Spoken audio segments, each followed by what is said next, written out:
अस्सलाम वालेकुम नाज़रीन, प्रोग्राम दूसरा रुख में खुशामदीद। मैं हूं आपका मेज़बान नादुर गुरामानी। इस वक्त इलेक्शन कमीशन हल्का बंदियों से मुतल्लिक जो शेड्यूल है वो तो जारी कर चुका है, और जबकि जो सियासी जमातें हैं उनके साथ मुशावरत का सिलसिला भी जारी है, क्योंकि मुख्तलिफ जो राय है वो सामने आ रही थी कि 90 रोज़ में इंतखाबात करवाए जाएँ। फिर कुछ जमातें इस फैसले की हिमायत कर रही हैं कि हल्का बंदियाँ जो हैं वो मुकम्मल होनी चाहिए।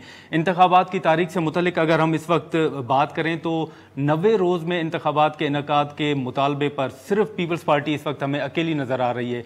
खुद जो PDM की इत्तेहादी जमातें थीं, जिसमें मौलाना फजल रहमान की जमात भी शामिल है और जिनके बड़े करीबी ताल्लुकात भी हैं, करीबी दोस्ती भी है साबिक सदर आसिफ अली जरदारी साहब से, लेकिन वो भी इस वक्त पीपल्स पार्टी के इस मुतालबे पर उनके साथ नज़र नहीं आ रहे। हल्का बंदियों का शेड्यूल देखें तो ये लग रहा है कि जो पीपल्स पार्टी का मुतालबा है कि 90 रोज़ में इंतखाबात हों, वो बज़ाहिर लग रहा है कि मुश्किल है, क्योंकि जो शेड्यूल है वो दिसंबर तक का जारी किया गया है। इस तमाम सूरत हाल के बाद अब पीपल्स पार्टी के पास कौन से ऑप्शन होंगे, कौन से ऑप्शन पीपल्स पार्टी जो है वो इस्तेमाल कर सकती है, हम बात करेंगे। हमें स्टूडियो में ज्वाइन किया है साबिक चेयरमैन सेनेट और पीपल्स पार्टी के सेक्रेटरी जनरल नैयर हुसैन बुखारी साहब। बहुत शुक्रिया सर, आपने टाइम निकाला। आप मुस्लिम लीग साथ रहे, उनके मुश्किल फैसले थे, आपने उनकी हिमायत की, सियासी तौर पर आप कहते भी रहे कि आपको नुकसान भी हुआ। अब जब हम देख रहे हैं कि पीपल्स पार्टी कह रही है कि 90 रोज़ में इलेक्शन करवाएं, तो पीपल्स पार्टी हमें अकेली नज़र आ रही है, ऐसा क्यों है? शुक्रिया नादर गुरामानी। बात है, हम तो अकेले नहीं हैं, हम तो आइन के साथ हैं और आइन हमारे साथ है, तो फिर हम अकेले तो ना हो गए। हमने हमेशा आइन को एक बालादस्त समझा, ठीक है, और आइन में ये प्रोविजन है कि जब असेंबली डिज़ोल्व हो जाए, प्राइम मिनिस्टर की एडवाइस से डिज़ोल्व की जाए और प्रेसिडेंट डिज़ोल्व करे तो विद इन 90 डेज इलेक्शन होने चाहिए जी। तो ये आइन का तकाजा है, इसलिए हम समझते हैं।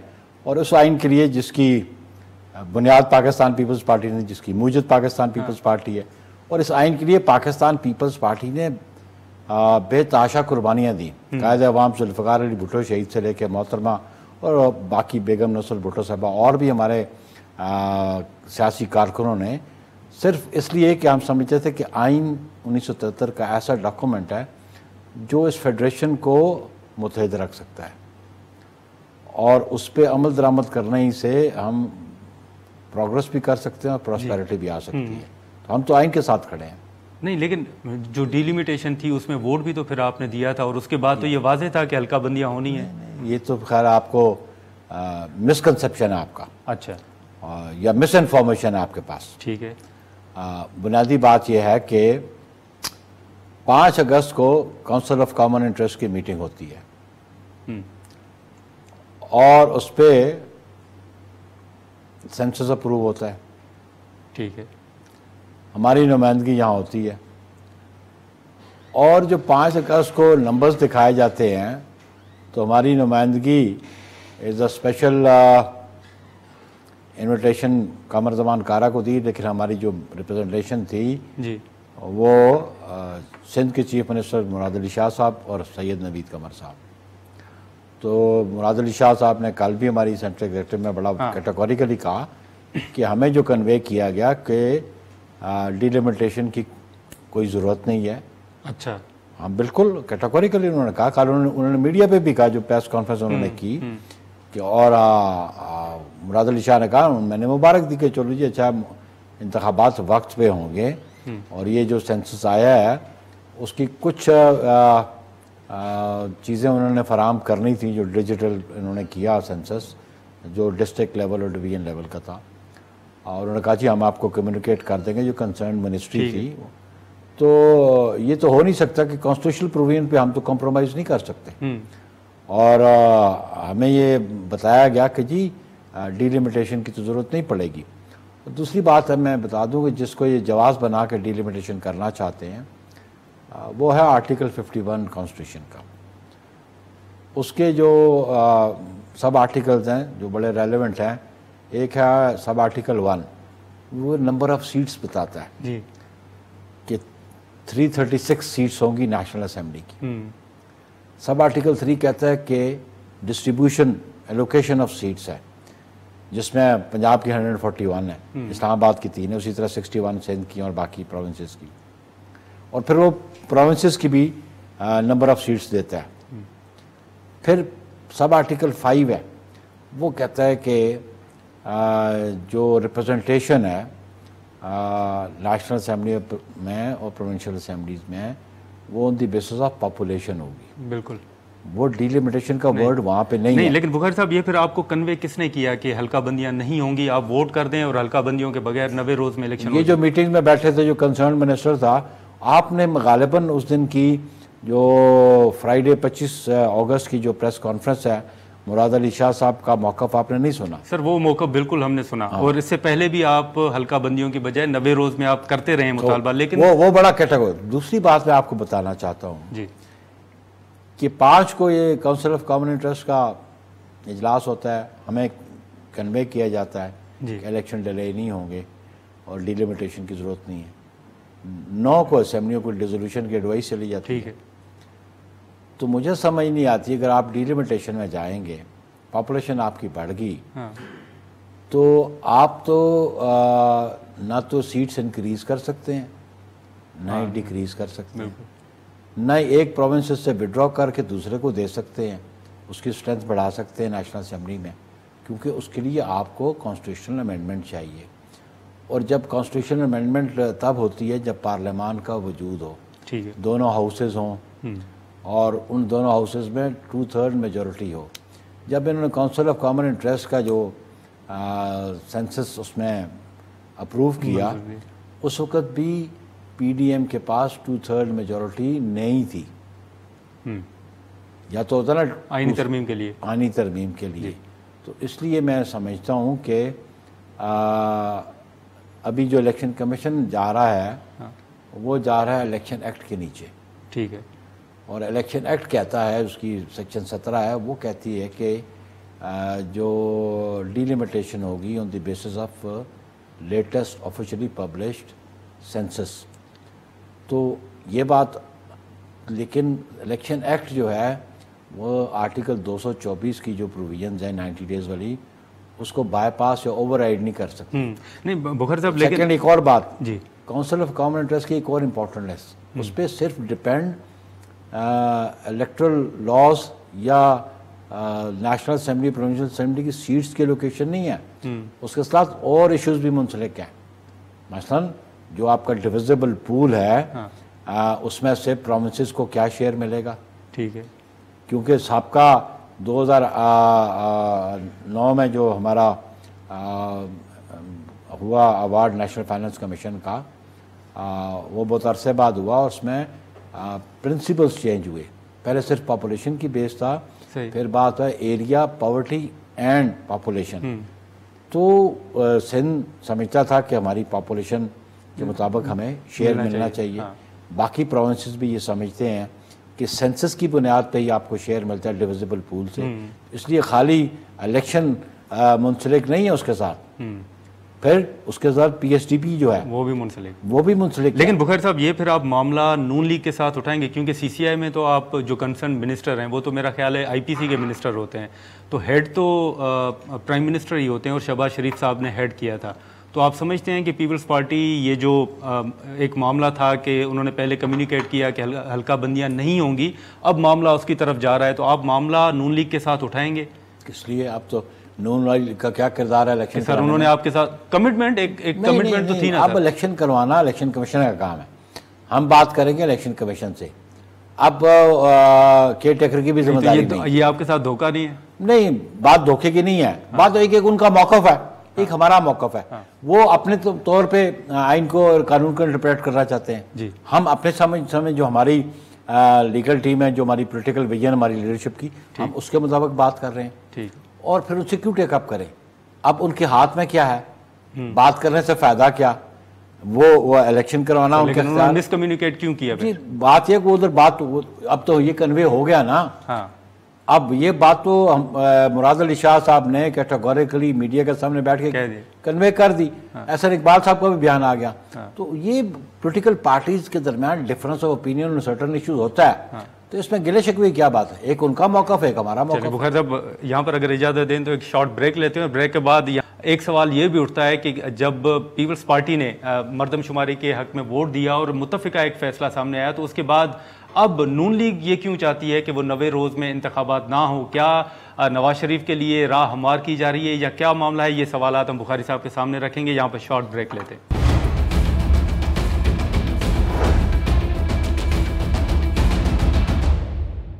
प्रोग्राम में दोबारा खुशामदीद। बुखारी साहब, इस वक्त अगर हम देखें तो जैसे मैंने जिक्र किया कि आप 90 रोज़ चाहते हैं, मुस्लिम लीग नून चाहती है, या खुद MQM ने भी कहा है कि हल्का बंदियाँ होनी चाहिए।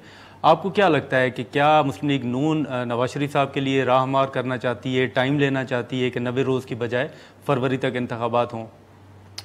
मेरा ख्याल है ये क्वेश्चन तो आप नून से पूछें कि उनकी पॉलिटिकल स्ट्रेटजी क्या है, और उनसे आप ज़रूर पूछें कि आप क्यों चाहते हैं कि इलेक्शंस विद इन 90 डेज ना हो। सवाल तो उनसे बनता है, मुझसे तो नहीं बनता। सर, जितने आपने फैसले, जितने मुश्किल फैसलों की आपने हिमायत की, आप भी तो पूछ लें कि अब आप क्यों पीछे हट रहे हैं? नहीं, अभी देखा ना जी, वो हमारा अलायंस था जब तक गवर्नमेंट थी, ठीक है। अब तो हम अलायंस में नहीं है।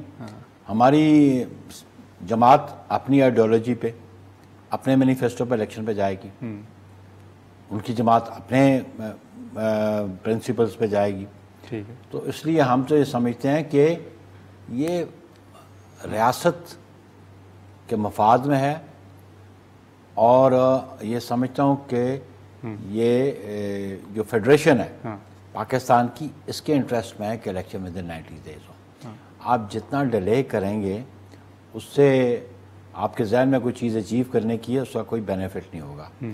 अभी क्योंकि बड़ी अनरेस्ट है पब्लिक में, ठीक, ये जो महंगाई का जो तूफान आया हुआ है, बिजली के बिलों का मामला है, बिजली के हर चीज़ का जी, तो लोग बड़े बेचैन हैं, अपसेट हैं, और ये पॉलिटिकल प्रोसेस की डिसकंटिन्यूटी की तरफ भी जा सकती है अगर आपने कंट्रोल न किया इस महंगाई को। तो आवाम जब सड़कों पे आ जाएं, तो पॉलिटिकल पार्टीज का ऑब्जेक्ट तो यही होता है ना कि आपको खदशा है? सर नहीं, मुझे ये खदशा है कि पॉलिटिकल पार्टी का ऑब्जेक्ट होता है कि हम पब्लिक को रिलीफ दें जी। अगर पॉलिटिकल पार्टीज रिलीफ नहीं देंगी आवाम को, तो फिर आवाम तो फिर खुद मुख्तार है, वो किस तरफ निकल पड़े। लेकिन आप 29 को इलेक्शन कमीशन भी जा रहे हैं, उसमें ये बताइएगा कि पीपल्स पार्टी के डेलीगेशन में कौन शामिल होगा, और आप इलेक्शन कमीशन के सामने क्या मौक़िफ़ रखेंगे? देखें जी, हमारा डेलीगेशन जो है वो तो चेयरमैन ने कॉन्स्टिट्यूट करना है जी। उनके पास नाम है, प्रपोजल्स हैं, ठीक है। आप वो मेरा मोस्ट प्रोबेबली आज कल डिसाइड कर देंगे, और उसमें पॉलिटिकल और लीगल दोनों शख्सियात शामिल होंगी, और उसमें हमारा एक ही ये होगा कि जी 90 डेज में इलेक्शन करवाए जाएं। कॉन्स्टिट्यूंसीज आप बढ़ा नहीं सकते। डिलिमिटेशन का अगर कोई प्रोसेस आप चाहते भी हैं कि कुछ शफलिंग आप ऑफिस में बैठ के कर सकते हैं ना जी, आपको फिजिकली हर हल्के में जाने की ज़रूरत भी नहीं, ठीक है। डिस्क्रिशन भी आपकी है। तो 10% माइनस प्लस पॉपुलेशन का फार्मूला आपके पास ऑलरेडी है, तो उसकी बुनियाद पे यही जो 266 सीट पे इलेक्शन होना है जी। पहले 272 पे होता था, डायरेक्ट सीट्स है 266। तो ये प्रोसेस आप विद इन 90 डेज कंप्लीट करके, जो मिनिमम डेज चाहिए for election that is 54 days, तो उससे पहले आप ये अनाउंस कर दें। लेकिन बुखारी साहब, माजरत के साथ बहुत सी बातों में पीपल्स पार्टी का जो मौक़िफ़ है उसमें तजाद भी नज़र आ रहा है। आप कहीं पे कह रहे हैं कि आइन सुप्रीम है, कहीं पे आप कह रहे हैं कि इलेक्शन एक्ट जो है उसके तहत फैसले किए जाएं। तो अब मतलब पीपल्स पार्टी अब कह रही है कि आप हल्का बंदियां ना करवाएं। नहीं, वो इलेक्शन एक्ट में है, लेकिन जो सदर की तारीख का मामला है वो तो आपने इलेक्शन एक्ट में इलेक्शन कमीशन को इख्तियार दिया है, आइन के अंदर तो सर अभी तक है सदर के पास। वो भी मिसकंसेप्शन है। अच्छा, वो तो सदर साहब ने खाती गलत लिखा। अच्छा, चीफ इलेक्शन कमिश्नर को सदर के पास कोई इख्तियार नहीं है? नहीं, वो देखें ना जी, सदर के पास खत लिखने का इख्तियार नहीं है, ठीक है। वो कंसल्टेशन का मामला जो सेक्शन 57 है उसमें अमेंडमेंट से पहले था। सेक्शन 57 इलेक्शन एक्ट 2017 की अमेंड हो गई है, कोई जिसने पार्लियामान ने इख्तियार उनको दे दिया। लेकिन आइन में तो बुखारी साहब मेरी आप सुन लेना, तो सदर बजाते खुद जो आर्टिकल 48(5) है ना, वो पाबंद था कि वो डेट अनाउंस करता जब उसने डिसोल्यूशन की, तो उसके साथ अनाउंस कर देते ना, कर सकते थे, आइन के तहत वो कर सकता था। मेरी जो समझ है आइन की, मैं ये समझता हूँ। उसमें थोड़ा सा एक कंट्रोवर्सी है, जो इलेक्शन कमीशन ने जवाब लिखा उस खत का। बिल्कुल, तो लिखा कि नहीं, ये प्रेसिडेंट डिसोल्यूशन तब करता है कि जब आर्टिकल 58(2) के नीचे डिसॉल्व करे। तो मेरा ख्याल है आर्टिकल 48(5) में कहीं नहीं लिखा कि डिसोल्यूशन एडवाइस पे हो रही है या 58(2) में हो रही है, वहाँ पे वर्ड डिसोल्यूशन है। तो उसमें फिर एक और बात भी है, उसमें 48(5) में लिखा है not with standing anything provided in article sub article 1। So advice prime minister की थी, डिसोल्यूशन उसने की। अगर तो टर्म पूरी होती तो फिर प्रेसिडेंट का इख्तियार नहीं था। टर्म पूरी नहीं हुई और प्रेसिडेंट ने डिसॉल्व कर दी, तो जब डिसॉल्व कर दी तो 48(5) के नीचे ये लाजिम था कि वो डेट भी साथ देते। तो सर, बतौर सीनियर कानूनदान आप अभी भी समझते हैं कि आरिफ अलवी साहब के पास ये इख्तियार आइन में है कि वो तारीख दे सकते हैं? मैं जो समझ सकता हूँ कि जो मुझे समझ आती है उस प्लेन और सिंपल रीडिंग से, तो वो यही है कि दे सकते हैं। मेरी समझ है, मुझ पर डिफरेंस ऑफ ओपिनियन हो सकता है। हाँ जी, बिल्कुल। somebody can say कि जी आप गलत कह रहे हैं। तो ये तो जब वकालत होती है अदालतों में तो दोनों साइड से आर्गूमेंट होते हैं। फिर एक्सेप्ट कौन सा होता है वो तो फिर जो फोरम डिसाइड करने में होता है। तो आपका तजर्बा क्या कहता है सर कि मेरा मौक़िफ़ यह है कि आइन वाला दस्त है। अच्छा, मेरा मौक़िफ़ है कि आइन वाला, इख्तिलाफात अपनी जगह लेकिन आइन वाला दस्त है। आइन वाला दस्त है।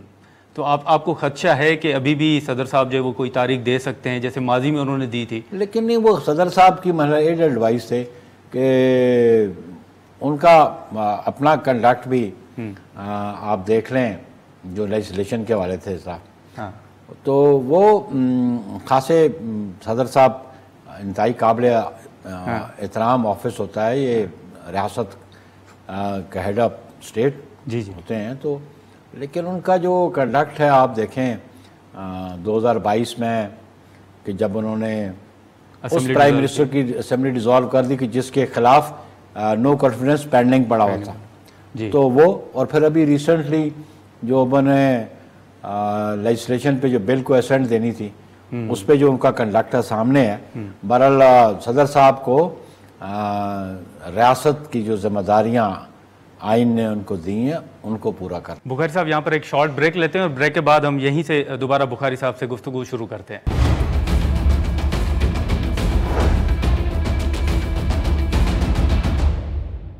प्रोग्राम में दोबारा खुशामदीद। अब अगर सदर साहब तारीख देते हैं, जो आइन की तशरीह आपने की, अगर सदर साहब किसी तारीख का ऐलान करते हैं तो आप सदर के ओहदे के साथ खड़े होंगे या फिर इलेक्शन एक्ट और इलेक्शन कमीशन के साथ? हम वो तारीख मानेंगे? हम आइन के साथ खड़े होंगे, किसी के ना सदर के साथ ना इलेक्शन कमीशन के साथ। हम आइन के साथ खड़े होंगे क्योंकि आइन को अपहोल्ड करने के लिए हमने बहुत कुर्बानी दी। हम तो आइन के साथ खड़े होंगे। लेकिन बुखारी साहब, ये जो 90 रोज़ में इंतखाबात का आप मुतालबा कर रहे हैं, आप इलेक्शन कमीशन भी जा रहे हैं, तो जैसे मैंने बज़ाहिर जिक्र किया कि इलेक्शन कमीशन तो शेड्यूल जारी भी कर चुका है, दिसंबर तक हल्का बंदियाँ होंगी, तो ये मुश्किल लग रहा है बज़ाहिर अभी तक। तो आगे आपके पास कौन से ऑप्शन होंगे कि अगर 90 रोज़ में इंतखाबात नहीं होते तो पीपल्स पार्टी कौन से ऑप्शन इस्तेमाल कर सकती है? उसके लिए हमारी जो 25 अगस्त को सेंट्रल एग्जीक्यूटिव कमेटी की मीटिंग हुई, उसमें हमारी डिस्कशन में फैसला भी हुआ कि हमारा डेलीगेशन जो 29 को मिलेगा इलेक्शन कमीशन को, उसके बाद जो रिस्पांस हमें मिलेगा, जो हमारी डिस्कशन होगी, उसके लिए फिर अगली मीटिंग जो प्रपोज्ड है, जो चेयरमैन साहब ने कहा कि वो लाहौर में होगी और उसमें हम डिसीजन लेंगे कि हमने पॉलिटिकल और लीगल जो इश्यूज हैं उनके लिए क्या इक़दाम उठाने हैं। तो ये अगली हमारी CEC की मीटिंग, उसमें हम फैसला करेंगे। तो आप बतौर सीनियर कानूनदान आप समझते हैं कि कोई आपके पास ऑप्शंस इलेक्शन कमीशन के अलावा भी मौजूद हैं? देखिए जी, उसमें हमने कहा ना, हम जितने भी ऑप्शंस हैं, लीगल और पॉलिटिकल ऑप्शंस हैं, बिल्कुल हम डिस्कस करेंगे अपनी अगली CEC में, और फिर जिस पे हमारी CEC मुत्तफिक होगी हम उस पर अमल करेंगे। लेकिन पार्टी के अंदर बुखारी साहब अगर बात करें तो लतीफ़ खोसा साहब का मामला, पहले भी आपसे ये सवालात होते रहे, एतजाज़ एहसन साहब का मामला था, हमने देखा कि एतजाज़ एहसन साहब इस CEC में मौजूद थे और जो हमें सुनने में आया कि उन्होंने बड़ी लंबी तकरीर भी वहाँ पे की है। क्या एतजाज़ एहसन साहब के साथ जो खदशात आपके थे, पार्टी के थे, वो ख़त्म हो चुके हैं या पार्टी ने उनसे कोई शोकास नोटिस जारी किया है? कतन कोई शो कॉज नोटिस बिल्कुल जारी नहीं हुआ था।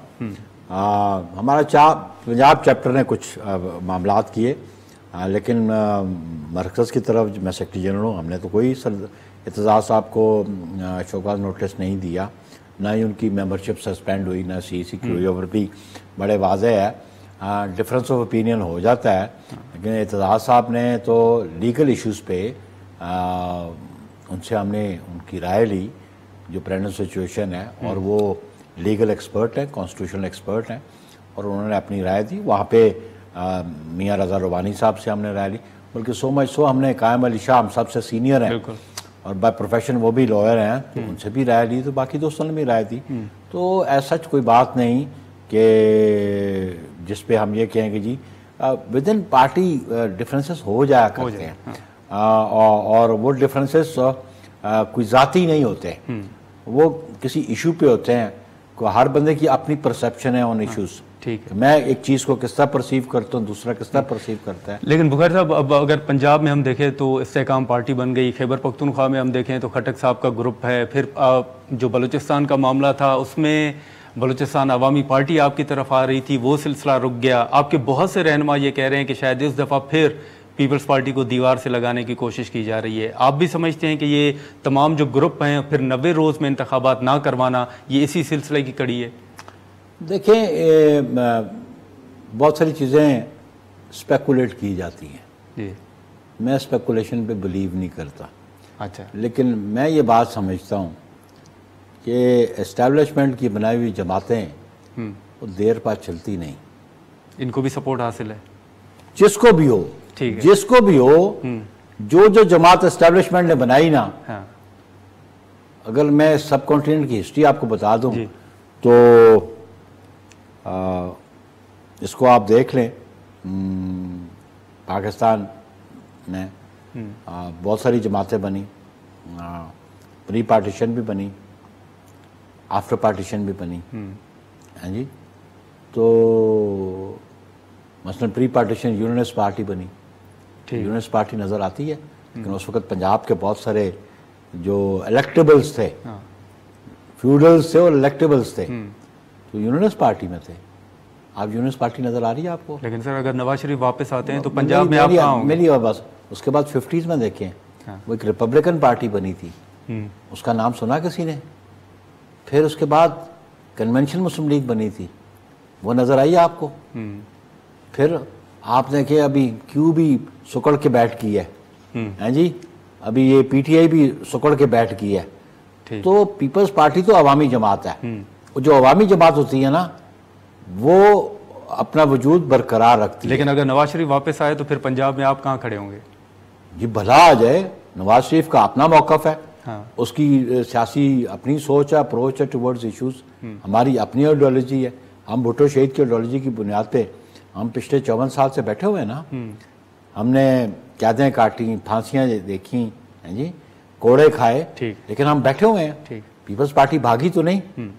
तो नवाज शरीफ साहब आए, उनको अपना सियासी किरदार अदा करना है तो ज़रूर करें, ना हमें उनसे घबराहट है, हाँ, और ना हमें किसी और से घबराहट है। ठीक है, बुखारी साहब बहुत शुक्रिया, आपने टाइम निकाला। नाज़रीन, नैयर हुसैन बुखारी साहब की गुफ्तगू आपने सुनी। यहाँ पर शॉर्ट ब्रेक लेंगे और उसके बाद जो चेयरमैन PTI के खिलाफ केसेस का मामला है वो हम डिस्कस करेंगे।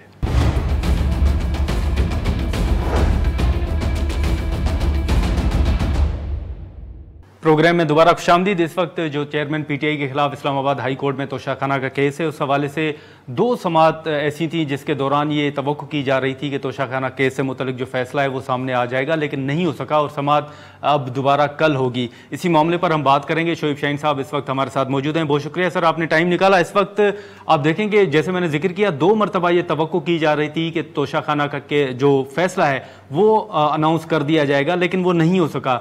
आप क्या समझते हैं कि इस वक्त भी रुकावट कहां पर है और किस स्टेज पे है आपकी नज़र में ये केस? अब देखिए, रुकावट तो बड़े माजरत के साथ जस्टिस आमिर फारूक साहब के खिलाफ हम लिख के दे चुके हैं कि वो मुतासिर जज हैं, वो ना सुने इन केसेस को, क्योंकि वो 1 से ज़ायद मरतबा, लेकिन पहले दिन आर्गूमेंट्स हुए, ये खुद मानते हैं कि ये नीचे वाली अदालत का फैसला गलत है, ये खुद मानते हैं उसने सुने बगैर किया, खुद मानते हैं कि गवाहान की ये फैसला नहीं कर सकता कि जी आपके गवाह कौन से मुताल्लिक़ हैं कौन से नहीं हैं। ये पहली तारीख पे सस्पेंशन का केस बनता था। अब उनको हमने रिक्वेस्ट की कि कल लगा दें, परसों लगा दें, उन्होंने नहीं लगाया। उन्होंने कहा 4 दिन के अंदर अंदर मैं डेट दे दूंगा। 4 दिन की बजाय पहली डेट थी उन्होंने 17 दिन के बाद। अब वो उस दिन फिर नहीं सुना, फिर अगले दिन रखा गया सुप्रीम कोर्ट में। इलेक्शन कमीशन के वकील ने कहा जी कल केस लगा हुआ है तो मेहरबानी करें आप ना सुने, तो हमें पहले उधर से फैसला होने दें। उधर जब फैसले के लिए गए तो पता चला कि जनाब वो उन्होंने सारा दिन रख के, हालांकि ये 10 मिनट आधे घंटे का केस ही नहीं है, सारा दिन रख के फिर अगले दिन ले गए। अगले दिन पता चला कि जनाब वो वकील साहब नहीं आए, 3 दिन के लिए आगे एक्सटेंड कर दिया। हमारा तो पहले दिन से ये मुतालबा है कि आमिर फारूक साहब ही हमारे रास्ते में रुकावट हैं, वो हमें इंसाफ नहीं देना चाहते। अगर उनको कोई ग्रीवेंस है, कोई प्रॉब्लम है इमरान खान साहब के साथ या पीटीआई के साथ, उनको अलग हो जाना चाहिए। इंसाफ ना सिर्फ हो बल्कि होता हुआ नजर आना चाहिए। जब किसी जज के मुतासिब होने का एक कोई पार्टी नो कॉन्फिडेंस कर दे, मुनासिब ये होता है कि वो उस बेंच में ना बैठे।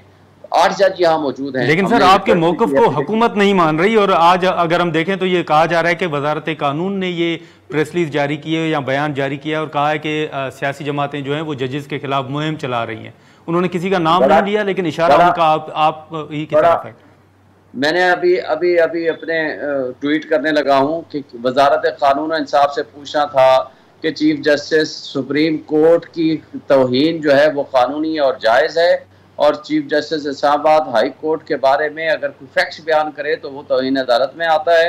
और उनसे ये बताना था कि अदलिया की इज्जत उनके फैसलों से होती है, और अदलिया की इज्जत करना सब पे लाजिम वाजिब है। लेकिन अदलिया के बारे में आप अपनी राय कायम तो कर सकते हैं उनके फैसलों की बुनियाद पर। जो फैसले हैं उनके, वो बोलते हैं कि उनका कंडक्ट अगर तासुबाना है, अगर उनका कंडक्ट मुनासिब नहीं है, जो कि एक जुडिशल मिसकंडक्ट में आता है, तो बेहतर यह है कि वो अपने केसेस से अपने आप को अलग कर लें। और दूसरी बात देखें, ये वैसे मैटर ऑफ राइट ये बेल बनती है, सस्पेंशन का केस है, जजमेंट गलत है, 3 साल सजा है, और मैक्सिमम जहाँ 3 साल सजा हो आमतौर पर वो बेलेबल तस्वर होती है, जमानत as a matter of right होती है। लेकिन इस केस को भी लेकिन आपके मुखालफिन भी कह रहे हैं कि आपको ज्यादा रिलीफ जो है वो आमिर फारूक साहब से ही मिला है। माजी में अगर हम वो कुछ केसेस का जिक्र भी करते हैं तो वो कहते हैं तो आपको हाई कोर्ट से रिलीफ जो है वो मिला तो है पहले भी। लेकिन पहली बात है कि हमें रिलीफ मिलने या ना मिलने से गरज नहीं है। हमें गरज ये है कि एक जज अगर मुतासिब है तो हमें वो रिलीफ दे या ना दे, कल अगर हमारी जमानत ले या ना ले, दोनों सूरतों में हमें उसके ऊपर ट्रस्ट नहीं है। पहली बात, जब एक क्लाइंट को या पब्लिक को या लोगों को उसके ऊपर ट्रस्ट नहीं है, बेहतर है कि वो अपने आप को केस से अलग कर ले।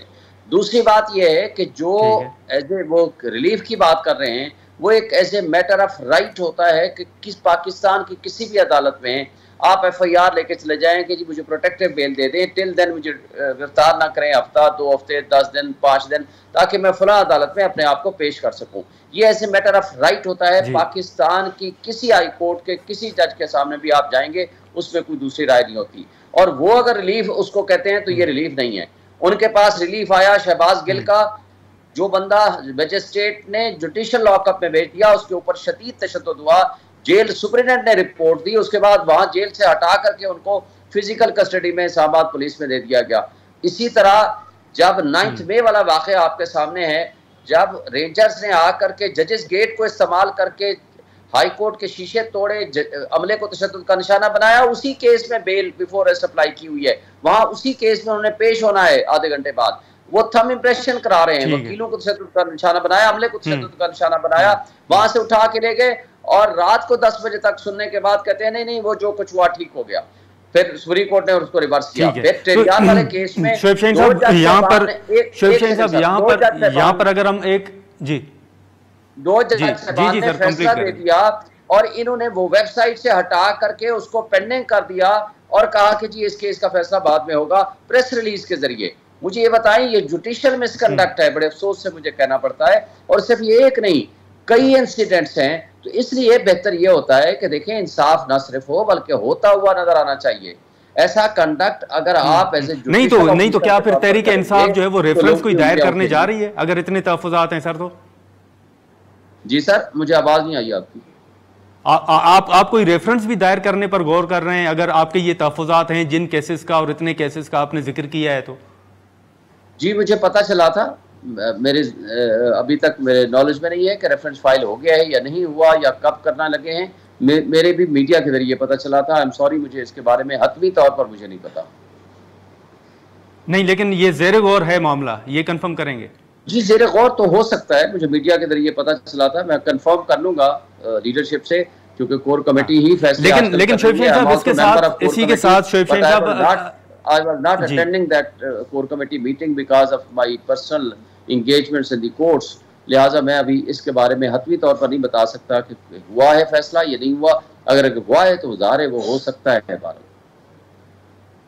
चलें, ठीक है शोएब शहीन साहब, बहुत शुक्रिया, आपने टाइम निकाला। नाजरीन, अब देखें कि तो चेयरमैन पीटीआई के खिलाफ तो शाखाना का केस है। जैसे हमने कहा कि 2 मरतबा ऐसा मौका जो है वो सामने आया कि जो चेयरमैन पीटीआई के वकला हैं उन्होंने ये तवक्को ज़ाहिर की और कहा कि आज जो है वो फैसला अनाउंस हो जाएगा। अब कल चेयरमैन पीटीआई के खिलाफ तो शाखाना केस की समाअत होनी है। अब देखेंगे उस मामले पर क्या डेवलपमेंट सामने आती है। आज के प्रोग्राम में इतना ही, हमें दे इजाज़त, अल्लाह हाफिज़।